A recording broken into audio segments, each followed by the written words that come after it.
Assalamualaikum warahmatullahi wabarakatuh. Izin memperkenalkan diri, nama saya Muhammad Zaki Alfanza.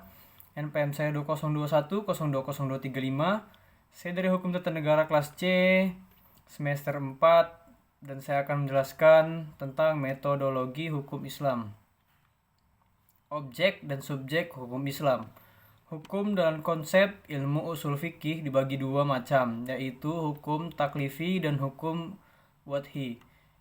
Secara terminologi, hukum adalah kitab Allah yang berhubungan dengan perbuatan mukallaf dalam bentuk al-iqtida, at-takyir, dan al-wad'i.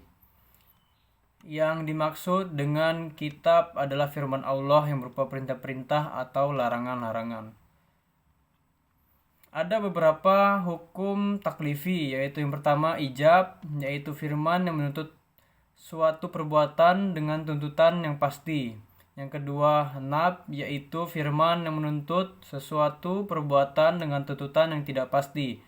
Menurut ulama Hanafiyah, hukum taklif dibagi menjadi 7, yaitu fardu, wajib, tahrim, karohah tanzih, nab, dan ibahah. Menurut ulama Hanafiyah, jika suatu perintah didasarkan pada dalil yang pasti, seperti Al-Quran dan hadis mutawatir, perintah itu disebut dengan perintah fardu. Akan tetapi jika perintah itu berdasarkan pada dalil yang zanni, perintah itu dinamakan wajib. Demikian pula hal yang dengan larangan, jika larangan itu didasarkan pada dalil yang qat disebut haram. Sebaliknya, jika larangan itu didasarkan pada dalil yang zanni, maka tergolong pada hukum makruh. 5 atau 7 jenis hukum tersebut namakan dengan taklifiyah, yang artinya tuntutan atau memberi beban.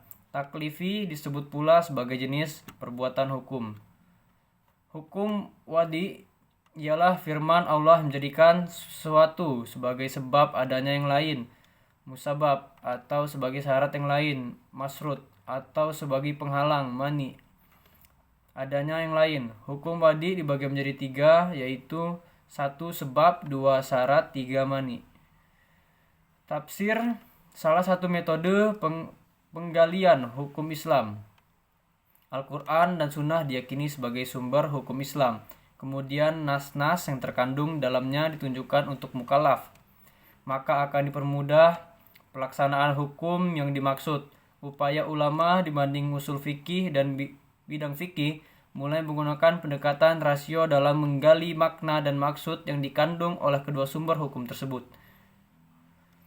Al-Quran sebagai sumber hukum Islam.